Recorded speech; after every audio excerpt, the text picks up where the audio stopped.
ಓಂ ಶಾಂತಿ. ಇಂದಿನ ದಿನಾಂಕ 20/1/2024. ಮಧುರ ಮಕ್ಕಳೇ, ನೀವು ಕಲ್ಯಾಣಕಾರಿ ತಂದೆಯ ಮಕ್ಕಳ ಕರ್ತವ್ಯವಾಗಿದೆ ಸರ್ವರ ಕಲ್ಯಾಣ ಮಾಡುವುದು. ಎಲ್ಲರಿಗೆ ತಂದೆಯ ನೆನಪು ಮಾಡುತ್ತಾ ಜ್ಞಾನ ದಾನ ಕೊಡುವುದು. ಪ್ರಶ್ನೆ: ಬಾಬಾರವರು ಮಹಾರಥಿ ಎಂದು ಯಾವ ಮಕ್ಕಳಿಗೆ ಹೇಳುತ್ತಾರೆ? ಅವರ ಲಕ್ಷಣಗಳೇನಾಗಿವೆ? ಉತ್ತರ: ಯಾರು ಒಳ್ಳೆಯ ರೀತಿ ಓದುತ್ತಾರೆ ಮತ್ತು ಓದಿಸುತ್ತಾರೆ, ಯಾರ ಮೇಲೆ ಸದಾ ಬೃಹಸ್ಪತಿಯ ದಶೆ ಇದೆ, ಯಾರು ತಮ್ಮ ಮತ್ತು ಸರ್ವ ಉನ್ನತಿಯ ಸದಾ ಚಿಂತೆ ಇರುತ್ತದೆ, ಯಾರು ಯಜ್ಞ ಸೇವೆಯಲ್ಲಿ ಮೂಳೆಗಳನ್ನು ತೊಡಗಿಸುತ್ತಾರೆ, ಯಾರು ಬಾಬಾರವರ ಕಾರ್ಯದಲ್ಲಿ ಸಹಯೋಗಿಗಳಾಗಿರುತ್ತಾರೆ, ಅವರು ಮಹಾರಥಿಗಳಾಗಿದ್ದಾರೆ. ಇಂತಹ ಮಹಾರಥಿ ಮಕ್ಕಳಿಗೆ ಬಾಬಾರವರು ಹೇಳುತ್ತಾರೆ, ಇವರು ನನ್ನ ಸುಪುತ್ರ ಮಕ್ಕಳಾಗಿದ್ದಾರೆ. ಓಂ ಶಾಂತಿ. ಇತ್ತೀಚೆಗೆ ಮಕ್ಕಳು ಶಿವ ಜಯಂತಿಗಾಗಿ ತಯಾರಿ ಮಾಡುತ್ತಿದ್ದಾರೆ. ಕಾರ್ಡ್ ಇತ್ಯಾದಿಗಳನ್ನು ಮುದ್ರಿಸುತ್ತಾರೆ. ತಂದೆಯು ತಿಳಿಸುತ್ತಾರೆಂದರೆ ಬಹಳ ಮುಖ್ಯವಾಗಿದೆ. ಎಲ್ಲ ಮುಖ್ಯ ಮಾತು ಗೀತೆಯ ಮೇಲಿದೆ. ಮನುಷ್ಯರು ಮಾಡಿರುವಂತಹ ಗೀತೆಯನ್ನು ಓದುತ್ತಾ ಓದುತ್ತಾ ಅರ್ಧ ಕಲ್ಪ ಕೆಳಗಡೆ ಇಳಿಯುತ್ತಾ ಬಂದಿದ್ದಾರೆ. ಇದನ್ನು ನೀವು ತಿಳಿದುಕೊಂಡಿದ್ದೀರಿ. ಅರ್ಧ ಕಲ್ಪ ದಿನ, ಅರ್ಧ ಕಲ್ಪ ರಾತ್ರಿ. ಈಗ ಬಾಬಾರವರು ಟಾಪಿಕ್ ಕೊಡುತ್ತಾರೆ, ಅದರ ಮೇಲೆ ಮಂಥನ ಮಾಡಬೇಕಾಗುತ್ತದೆ. ನೀವು ಬರೆಯಬಹುದು, ಸಹೋದರರೇ ಮತ್ತು ಸಹೋದರಿಯರೇ, ಬಂದು ತಿಳಿದುಕೊಳ್ಳಿರಿ. ಒಂದು ಗೀತಾ ಜ್ಞಾನದ ಶಾಸ್ತ್ರವಾಗಿದೆ, ಬಾಕಿ ಎಲ್ಲ ಶಾಸ್ತ್ರ ಭಕ್ತಿಯದ್ದಾಗಿದೆ. ಜ್ಞಾನದ ಶಾಸ್ತ್ರ ಒಂದೇ ಆಗಿದೆ. ಯಾವುದು ಪುರುಷೋತ್ತಮ ಸಂಗಮ ಯುಗದಲ್ಲಿ ಬೇಹದ್ದಿನ ತಂದೆ ಪರಂಪಿತ ಪರಮಾತ್ಮ ತ್ರಿಮೂರ್ತಿ ಶಿವ ತಿಳಿಸುತ್ತಾರೆ ಅಥವಾ ಬರೆಯಬೇಕು. ಬ್ರಹ್ಮನ ಮೂಲಕ ತಿಳಿಸುತ್ತಾರೆ. ಯಾವುದರಿಂದ 21 ಜನ್ಮ ಸದ್ಗತಿಯಾಗುತ್ತದೆ. ಜ್ಞಾನದ ಗೀತೆಯಿಂದ 21 ಜನ್ಮದ ಆಸ್ತಿ ಸಿಗುತ್ತದೆ. ನಂತರ 63 ಜನ್ಮ ಭಕ್ತಿಯ ಗೀತೆ ನಡೆಯುತ್ತದೆ. ಯಾವುದನ್ನು ಮನುಷ್ಯರು ಮಾಡಿದ್ದಾರೆ. ತಂದೆಯು ರಾಜಯೋಗವನ್ನು ಕಲಿಸಿ ಸದ್ಗತಿ ಮಾಡುತ್ತಾರೆ. ನಂತರ ಕೇಳುವ ಅವಶ್ಯಕತೆ ಇರುವುದಿಲ್ಲ. ಈ ಜ್ಞಾನದ ಗೀತೆಯಿಂದ ದಿನವಾಗುತ್ತದೆ. ಇದನ್ನು ಜ್ಞಾನದ ಸಾಗರ ತಂದೆಯೇ ತಿಳಿಸುತ್ತಾರೆ. ಯಾವುದರಿಂದ 21 ಜನ್ಮ ಗತಿ ಸದ್ಗತಿಯಾಗುತ್ತದೆ, ಅರ್ಥಾತ್ 100% ಪವಿತ್ರತೆಯ ಸುಖ ಶಾಂತಿಯ ಅಟಲ ಅಖಂಡ ಸತ್ಯಯುಗಿ ದೈವಿ ಸ್ವರಾಜ್ಯ ಸಿಗುತ್ತದೆ. 21 ಜನ್ಮಕ್ಕಾಗಿ ಏರುವ ಕಲೆ ಇರುತ್ತದೆ. ಮನುಷ್ಯರು ಮಾಡಿರುವ ಗೀತೆಯಿಂದ ಇಳಿಯುವ ಕಲೆಯಾಗುತ್ತದೆ. ಭಕ್ತಿಯ ಗೀತೆ ಮತ್ತು ಜ್ಞಾನದ ಗೀತೆಯ ಮೇಲೆ ಒಳ್ಳೆಯ ರೀತಿಯಲ್ಲಿ ವಿಚಾರ ಸಾಗರ ಮಂಥನ ಮಾಡಿರಿ. ಇದು ಮೂಲ ಮಾತಾಗಿದೆ. ಯಾವುದನ್ನು ಮನುಷ್ಯರು ತಿಳಿದುಕೊಂಡಿಲ್ಲ. ನೀವು ತ್ರಿಮೂರ್ತಿ ಶಿವ ಜಯಂತಿಯಿಂದ ಶ್ರೀಮದ್ ಭಗವದ್ಗೀತಾ ಜಯಂತಿಯಿಂದ ಸರ್ವರ ಸದ್ಗತಿ ಭವಂತಿ ಎಂದು ಬರೆಯುತ್ತೀರಿ. ಮನುಷ್ಯರು ಮನುಷ್ಯರ ಸದ್ಗತಿಯನ್ನು ಮಾಡಲು ಸಾಧ್ಯವಿಲ್ಲ ಎಂದು ನೀವು ಎಲ್ಲರಿಗೆ ಹೇಳಬಹುದು. ಭಗವಂತ ಸದ್ಗತಿಯನ್ನು ಮಾಡಲು ಬರುತ್ತಾರೆ ಪುರುಷೋತ್ತಮ ಸಂಗಮ ಯುಗದಲ್ಲಿ. ಯಾವುದು ಈಗ ನಡೆಯುತ್ತಿದೆ? ಇದು 2-3 ಪಾಯಿಂಟ್ಸ್ ಮುಖ್ಯವಾಗಿದೆ. ಶಿವ ಮತ್ತು ಕೃಷ್ಣನ ಗೀತೆಯ ವ್ಯತ್ಯಾಸವಂತೂ ಇದೆ. ತ್ರಿಮೂರ್ತಿ ಶಿವ ಭಗವಂತನಿಂದ ಸಂಗಮದಲ್ಲಿ ಗೀತೆಯನ್ನು ಕೇಳುವುದರಿಂದ ಸದ್ಗತಿಯಾಗುತ್ತದೆ. ಇಂತಿಂತಹ ಪಾಯಿಂಟ್ಸ್ಗಳ ಮೇಲೆ ಯಾರಾದರೂ ವಿಚಾರ ಸಾಗರ ಮಂಥನ ಮಾಡಿದರೆ ಆಗ ಬೇರೆಯವರ ಮೇಲೆಯೂ ಪ್ರಭಾವ ಬೀಳಲಿ. ಮನುಷ್ಯರು ಮನುಷ್ಯರ ಸದ್ಗತಿಯನ್ನು ಎಂದೂ ಮಾಡಲು ಸಾಧ್ಯವಿಲ್ಲ. ಕೇವಲ ಒಂದೇ ತ್ರಿಮೂರ್ತಿ ಪರಂಪಿತ ಪರಮಾತ್ಮ ಶಿವ ಯಾರು ಶಿಕ್ಷಕರಾಗಿದ್ದಾರೆ, ಸದ್ಗುರುವಾಗಿದ್ದಾರೆ, ಅವರು ಈ ಪುರುಷೋತ್ತಮ ಸಂಗಮ ಯುಗದಲ್ಲಿ ಸರ್ವರ ಸದ್ಗತಿ ಮಾಡುತ್ತಿದ್ದಾರೆ. ಕಾರ್ಡಲ್ಲಿ ಸ್ವಲ್ಪವೇ ಬರವಣಿಗೆ ಇರಲಿ, ಮೇಲೆ ಬರೆಯಬೇಕು: ಕಲಿಯುಗಿ ಕವಡೆ ಸಮಾನ ಪತಿತ ಮನುಷ್ಯರಿಂದ ಸತ್ಯಯುಗಿ ವಜ್ರ ಸಮಾನ ಪಾವನ ದೇವಿ ದೇವತೆಗಳನ್ನಾಗಿ ಮಾಡುವ ಈಶ್ವರಿಯ ನಿಮಂತ್ರಣ. ಈ ರೀತಿ ಬರೆಯುವುದರಿಂದ ಮನುಷ್ಯರು ಖುಷಿಯಿಂದ ತಿಳಿದುಕೊಳ್ಳುವುದಕ್ಕೆ ಬರುವರು.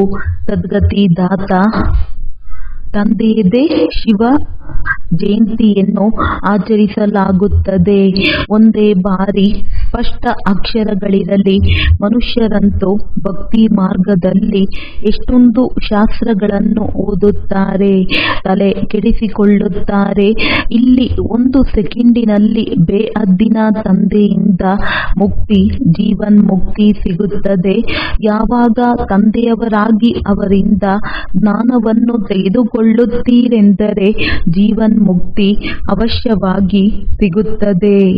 ಮೊದಲು ಮುಕ್ತಿಯಲ್ಲಿ ಹೋಗಿ ಹೇಗೆ ಪುರುಷಾರ್ಥ ಮಾಡಿರುತ್ತಾರೆಯೋ ಹಾಗೆಯೇ ಜೀವನ್ ಮುಕ್ತಿಯಲ್ಲಿ ಅವಶ್ಯ ಬರುತ್ತಾರೆ.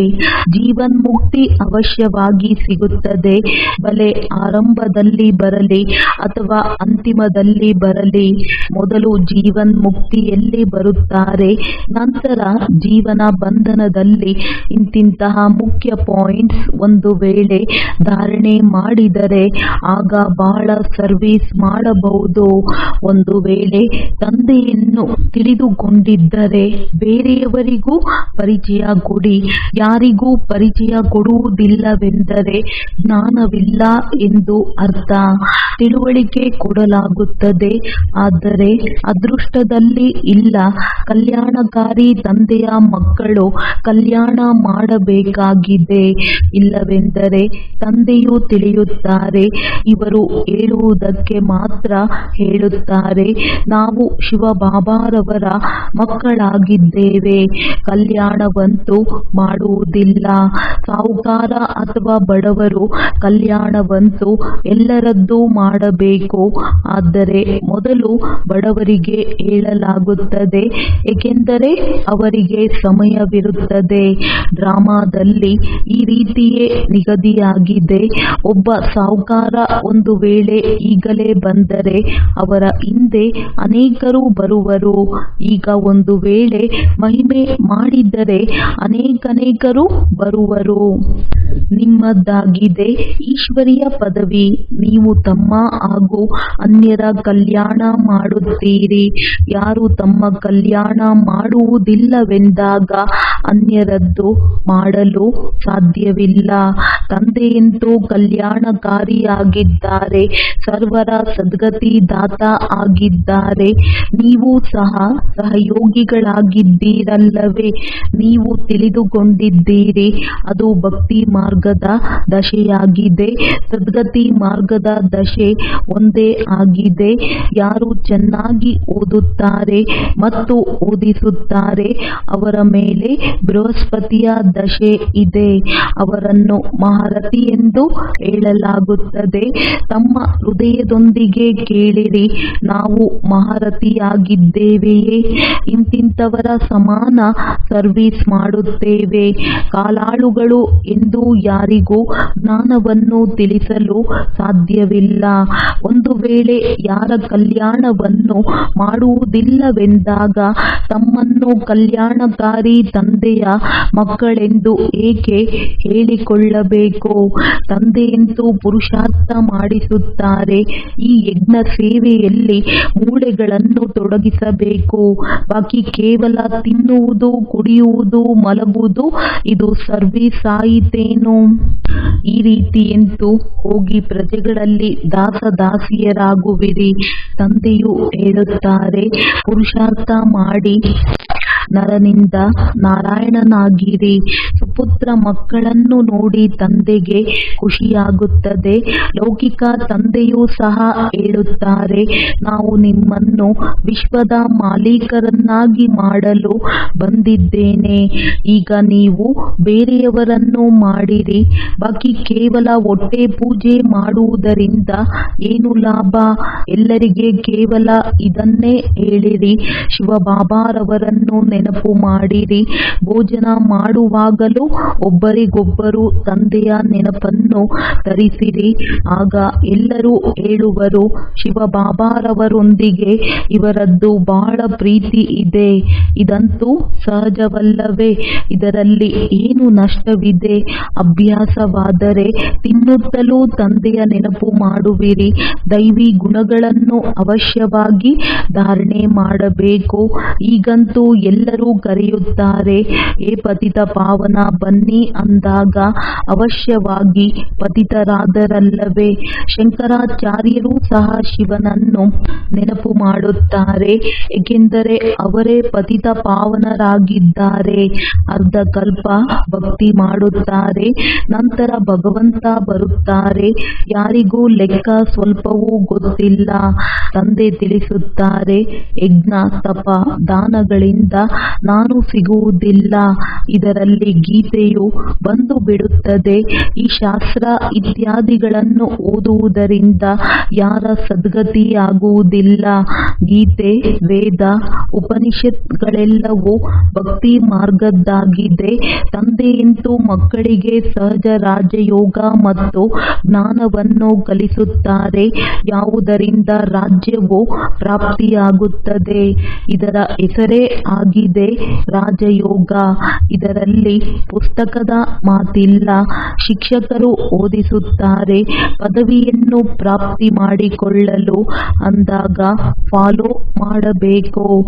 ಎಲ್ಲರಿಗೆ ತಿಳಿಸಿ, ಶಿವಬಾಬಾರವರನ್ನು ನೆನಪು ಮಾಡಿರಿ. ಅವರು ನಮ್ಮೆಲ್ಲರ ಆತ್ಮರ ತಂದೆಯಾಗಿದ್ದಾರೆ. ಶಿವಬಾಬಾರವರನ್ನು ನೆನಪು ಮಾಡುವುದರಿಂದ ವಿಕರ್ಮ ವಿನಾಶವಾಗುವುದು. ಒಬ್ಬರಿಗೊಬ್ಬರು ಎಚ್ಚರಿಕೆಯನ್ನು ಕೊಟ್ಟು ಉನ್ನತಿಯನ್ನು ಪಡೆದುಕೊಳ್ಳಬೇಕು. ಎಷ್ಟು ನೆನಪು ಮಾಡುತ್ತೀರಿ ಅಷ್ಟು ತಮ್ಮದೇ ಕಲ್ಯಾಣವಿದೆ. ನೆನಪಿನ ಯಾತ್ರೆಯಿಂದ ಇಡೀ ವಿಶ್ವವನ್ನು ಪವಿತ್ರವನ್ನಾಗಿ ಮಾಡುವುದು. ನೆನಪಿನಲ್ಲಿದ್ದು ಭೋಜನ ಮಾಡಿದಾಗ ಅದರಲ್ಲಿ ಶಕ್ತಿ ಬರುತ್ತದೆ. ಅದಕ್ಕೆ ನಿಮ್ಮ ಬ್ರಹ್ಮ ಭೋಜನದ ಬಹಳ ಮಹಿಮೆ ಇದೆ. ಆ ಭಕ್ತ ಜನರು ಭೋಗವನ್ನು ಇಡುತ್ತಿರುವಾಗಲೂ ರಾಮ ರಾಮನೆಂದು ಹೇಳುತ್ತಿರುತ್ತಾರೆ. ರಾಮನಾಮದ ದಾನ ಕೊಡುತ್ತಾರೆ. ನಿಮ್ಮ ಬುದ್ಧಿಯಲ್ಲಿ ಪದೇ ಪದೇ ತಂದೆಯ ನೆನಪು ಇರಬೇಕಾಗಿದೆ. ಬುದ್ಧಿಯಲ್ಲಿ ಇಡೀ ದಿನ ಜ್ಞಾನವಿರಬೇಕಾಗಿದೆ. ತಂದೆಯ ಹತ್ತಿರ ಇಡೀ ರಚನೆಯ ಆದಿ ಮಧ್ಯ ಅಂತ್ಯದ ಜ್ಞಾನವಿದೆಯಲ್ಲವೇ? ಶ್ರೇಷ್ಠಾತಿ ಶ್ರೇಷ್ಠ ಭಗವಂತನಾಗಿದ್ದಾರೆ. ನೀವು ಅವರನ್ನು ನೆನಪು ಮಾಡಿದರೆ ಶ್ರೇಷ್ಠ ಪದವಿ ಪ್ರಾಪ್ತಿ ಮಾಡಿಕೊಳ್ಳುವಿರಿ. ಬೇರೆಯವರನ್ನು ಏಕೆ ನೆನಪು ಮಾಡಬೇಕು? ತಂದೆಯು ಹೇಳುತ್ತಾರೆ, ನನ್ನನ್ನು ನೆನಪು ಮಾಡುತ್ತೀರೆಂದರೆ ಬೇರೆ ಎಲ್ಲವನ್ನೂ ಬಿಡಬೇಕಾಗುತ್ತದೆ. ಇದಾಗಿದೆ ಅವ್ಯಭಿಚಾರಿ ನೆನಪು. ಒಂದು ವೇಳೆ ನೆನಪಿರುವುದಿಲ್ಲವೆಂದರೆ ಗಂಟು ಕಟ್ಟಿಕೊಳ್ಳಿರಿ. ತಮ್ಮ ಉನ್ನತಿಗಾಗಿ ಶ್ರೇಷ್ಠ ಪದವಿ ಪಡೆಯಲು ಅವಶ್ಯವಾಗಿ ಪುರುಷಾರ್ಥ ಮಾಡಬೇಕು. ನಮ್ಮನ್ನು ಸಹ ಶಿಕ್ಷಕರನ್ನಾಗಿ ಮಾಡುವಂತಹ ಶಿವಬಾಬಾರವರು ನಮ್ಮ ಶಿಕ್ಷಕರಾಗಿದ್ದಾರೆ. ನೀವೆಲ್ಲರೂ ಪಂಡಿತರಾಗಿದ್ದೀರಲ್ಲವೇ? ಪಂಡಿತರ ಕೆಲಸವಾಗಿದೆ ದಾರಿಯನ್ನು ತೋರಿಸುವುದು. ಇಷ್ಟೆಲ್ಲ ಜ್ಞಾನ ಮೊದಲು ನಿಮ್ಮಲ್ಲಿ ಸ್ವಲ್ಪವೂ ಇರಲಿಲ್ಲ. ಎಲ್ಲರೂ ಹೇಳುತ್ತಾರೆ, ಮೊದಲಂತೂ ಆಣೆಯಷ್ಟು ವಿದ್ಯೆ ಇತ್ತು. ಅದಂತೂ ಅವಶ್ಯವಾಗಿ ಇರುವುದು. ಡ್ರಾಮಾದ ಅನುಸಾರವಾಗಿ ಕಲ್ಪದ ಮೊದಲಿನ ಹಾಗೆ ಓದುತ್ತಿರುತ್ತಾರೆ. ಮತ್ತೆ ಕಲ್ಪದ ನಂತರವೂ ಇದೇ ರೀತಿ ಓದುವವರು. ಅಂತಿಮದಲ್ಲಿ ನಿಮಗೆ ಎಲ್ಲವೂ ಸಾಕ್ಷಾತ್ಕಾರವಾಗುತ್ತದೆ. ಸಾಕ್ಷಾತ್ಕಾರವಾಗುವುದರಲ್ಲಿ ತಡವಾಗುವುದಿಲ್ಲ. ಬಾಬಾರವರಿಗೆ ಬೇಗ ಬೇಗ ಸಾಕ್ಷಾತ್ಕಾರವಾಗುತ್ತಾ ಹೋಯಿತು. ಇಂತಿಂಥವರು ಅವರು ರಾಜರಾಗುವರು. ಇದು ಡ್ರೆಸ್ ಆಗಿದೆ. ಶುರುವಿನಲ್ಲಿ ಮಕ್ಕಳಿಗೆ ಬಹಳ ಸಾಕ್ಷಾತ್ಕಾರವಾಗುತ್ತಿತ್ತು, ನಂತರ ಅಂತಿಮದಲ್ಲಿ ಬಹಳವಾಗುತ್ತದೆ. ನೆನಪು ಮಾಡುವರು. ಒಳ್ಳೆಯದು. ಮಧುರಾತಿ ಮಧುರ ಅಗಲಿ ಹೋಗಿ ಮರಳಿ ಸಿಕ್ಕಿದ ಮಕ್ಕಳ ಪ್ರತಿ ಮಾತ್ಪಿತಾ ಬಾಪ್ ದಾದಾರವರ ನೆನಪು, ಪ್ರೀತಿ ಹಾಗೂ ಗುಡ್ ಮಾರ್ನಿಂಗ್. ಆತ್ಮಿಕ ಮಕ್ಕಳಿಗೆ ಆತ್ಮಿಕ ತಂದೆಯ ನಮಸ್ತೆ. ಧಾರಣೆಗಾಗಿ ಮುಖ್ಯ ಸಾರ. ಭೋಜನ ಮಾಡುವಾಗ ಒಬ್ಬರಿಗೊಬ್ಬರು ತಂದೆಯ ನೆನಪನ್ನು ತರಿಸಿರಿ. ನೆನಪಿನಲ್ಲಿ ಭೋಜನ ಮಾಡಿ. ಒಬ್ಬ ಶಿವಬಾಬಾರವರಿಂದ ಸತ್ಯ ಪ್ರೀತಿಯನ್ನು ಇಟ್ಟುಕೊಳ್ಳಿರಿ. ಯಜ್ಞ ಸೇವೆಯಲ್ಲಿ ಮೂಳೆಗಳನ್ನು ತೊಡಗಿಸಬೇಕು. ತಂದೆಗೆ ಪೂರ್ಣ ಸಹಯೋಗಿಗಳಾಗಬೇಕಾಗಿದೆ. ಎಲ್ಲ ಗೋಪ ಗೋಪಿಯರ ಪ್ರತಿ ಮಾತೇಶ್ವರಿ ಜಿಯವರ ಹಸ್ತಗಳಿಂದ ಬರೆದಿರುವ ನೆನಪಿನ ಪತ್ರ 1961. ಎಲ್ಲ ಗೋಪ ಗೋಪಿಯರ ಪ್ರತಿ ಅತಿ ನೆನಪು, ಪ್ರೀತಿ. ನಂತರ ಸಮಾಚಾರವೇನೆಂದರೆ, ನೀವೆಲ್ಲರೂ ಗೃಹಸ್ಥ ವ್ಯವಹಾರದಲ್ಲಿರುತ್ತಾ ಕಮಲ ಪುಷ್ಪ ಸಮಾನ ತಮ್ಮ ಜೀವನದಲ್ಲಿ ಸಫಲತೆಯನ್ನು ಪಡೆಯುತ್ತಿರುತ್ತೀರಲ್ಲವೇ. ಮುದ್ದು ಗೋಪರು ಈಗ ಸರ್ವೀಸನ್ನು ಚೆನ್ನಾಗಿ ಮಾಡುವುದರ ಪುರುಷಾರ್ಥದಲ್ಲಿ ತೊಡಗಿದ್ದಾರೆ. ಬಹಳ ಒಳ್ಳೆಯದು. ಕೊನೆಗೂ ತಮ್ಮ ಪರಮ ಪೂಜ್ಯ ತಂದೆಯ ಪರಿಚಯ ಎಲ್ಲರಿಗೂ ಸಿಗಲೇಬೇಕು. ಇದಂತೂ ತಿಳಿದುಕೊಂಡಿದ್ದೀರಿ. ಈ ಶ್ರೇಷ್ಠ ಪ್ರಾಪ್ತಿಯನ್ನು ಕೋಟಿಯಲ್ಲಿ ಕೆಲವರೇ ಪಡೆಯಬಹುದು. ಆದರೆ ಇಂತಹ ಹೂಗಳು ಅವಶ್ಯವಾಗಿ ತಯಾರಾಗಬೇಕಲ್ಲವೇ. ಒಳ್ಳೆಯದು. ತೀವ್ರ ಗತಿಯಿಂದ ಸರ್ವೀಸ್ ಅನ್ನು ಮುಂದುವರೆಸುತ್ತಾ ಹೋಗಿ. ಅವಿನಾಶಿ ಜ್ಞಾನಧನದ ಖಜಾನೆಯಂತೂ ಬಹಳ ಅದ್ಭುತವಾಗಿದೆ, ಅಪಾರವಾಗಿದೆ. ಯಾವುದು ತಂದೆಯಿಂದ ಎಲ್ಲ ಮಕ್ಕಳಿಗೆ ಸಿಗುತ್ತಲೇ ಇರುತ್ತದೆ. ಯಾರಾದರೂ ಇದನ್ನು ಪ್ರಾಪ್ತಿ ಮಾಡಿಕೊಂಡರೆ ಜನ್ಮ ಜನ್ಮಾಂತರಕ್ಕಾಗಿ ಶ್ರೀಮಂತರಾಗಿ ಬಿಡುತ್ತಾರೆ. ಇದು ಅಂತಹ ವಸ್ತುವಾಗಿದೆ. ಹೇಳಿರಿ, ಮುದ್ದು ಗೋಪ ಗೋಪಿಯರೇ, ಸರಿಯಾದ ಮಾತಲ್ಲವೇ. ನೀವೆಲ್ಲ ಗೋಪ ಗೋಪಿಯರು ಅತೀಂದ್ರಿಯ ಸುಖಮಯ ಜೀವನದ ಅನುಭವದಿಂದ ಜೀವನವನ್ನು ನಡೆಸುತ್ತಾ ಹೋಗಿ. ನೋಡಿ ಮುದ್ದು ಗೋಪ ಗೋಪಿಯರೇ, ಈಗ ಈ ಬ್ರಾಹ್ಮಣ ಕುಲದ ವೃದ್ಧಿಯಾಗುವುದರಲ್ಲಿಯೇ ಎಲ್ಲರ ಕಲ್ಯಾಣವಿದೆ. ಬ್ರಾಹ್ಮಣರಿಂದ ದೇವತೆಗಳು ಅವಶ್ಯವಾಗುವಿರಿ.